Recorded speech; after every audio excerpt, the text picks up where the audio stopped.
Bharatiya Janata party के OBC प्रकोष्ठ ने गहलोत सरकार की वादा खिलाफी के खिलाफ प्रदर्शन किया, जिसमें भारी संख्या में भाजपा कार्यकर्ता एकत्रित हुए तथा विरोध प्रदर्शन किया। देखिए भाजपा ओबीसी प्रकोष्ठ के रणजीत सिंह सोडाला ने क्या कहा। आज जो ये प्रदर्शन कर रहे हैं, कौन कर रहे हैं और क्यों कर रहे हैं? देखिए, भारतीय जनता पार्टी के ओबीसी प्रकोष्ठ द्वारा, ओबीसी मोर्चा द्वारा ये कार्यक्रम रखा गया है। निरंतर गहलोत सरकार द्वारा वादा खिलाफी और इस तरह से ये लुका छुपी का खेल चल रहा है। ये सरकार बचाने में लग रहे हैं, न कि जनता का ध्यान दिया जा रहा है। लाखों का नुकसान हो रहा है, जनता को हो रहा है। आज ये होटलों में रुक रहे हैं, अपनी सुरक्षा ये देख रहे हैं कि हमारी सरकार कैसे बचे। वादा खिलाफी इनसे करी जा रही है। किसानों को ले लीजिए, युवाओं के भत्ते को ले लीजिए और सारी व्यवस्थाओं को, व्यापारियों को देख लीजिए। और जिस तरह से सार्वजनिक व्यवस्थाएं, आज तक कोई भी एक काम पास हुआ हो तो आप हमें बता दीजिए। कोई सार्वजनिक हित में कोई काम हुआ हो, आप पढ़े लिखे लोग हैं, आप सरकार में आप जनता के चौथे स्तंभ के रूप में माने जाते हैं, न आपका पत्रकार सुरक्षित है। आज वर्तमान स्थिति ऐसी हो रही है कि मजबूरी में भारतीय जनता पार्टी को इस तरह का आंदोलन किया जा रहा है जो सरकार को चेताया जा सके और सरकार को समझ आ सके।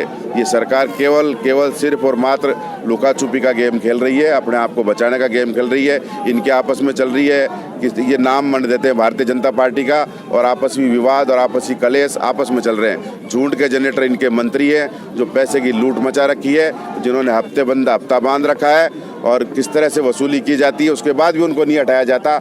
इस तरह के उदाहरण आप यातायात में देखने को मिल रहे हैं, रोज आए दिन छापे पड़ रहे हैं, लेकिन उसके बाद भी मंत्री को नहीं हटाया जा रहा। ये पूरी सरकार की निकम्मता है और निकारा सरकार है। इसको हटाने के लिए भारतीय जनता पार्टी के युवा साथी, युवा मोर्चा, जो प्रदेश द्वारा आश्वस्त दिया जाता आदेश, उसकी पालना की जा रही है और मास्क के द्वारा, सोशल डिस्टेंस के द्वारा सारी व्यवस्थाएं की जा रही है। धन्यवाद। ओबीसी मोर्चा पिछले कई दिनों से ये चल रहा है, बीजेपी के कभी कोई मतलब पक्ष आ जाता है, कभी युवा मोर्चा द्वारा, कभी महिला मोर्चा द्वारा, आज ओबीसी द्वारा, तो इस तरीके से रेगुलर चल रहा है। परंतु फिर भी क्या आपको लग रहा है कि सरकार नहीं सुन रही है आपके बारे? नहीं, बिल्कुल बात नहीं सुन रही है। मैं आपको कह रहा हूँ ना कि ये सरकार तो अपने आप को बचाने में लग रही है, इसको जनता का ध्यान ही नहीं। हमारा कहाँ से ध्यान आएगा?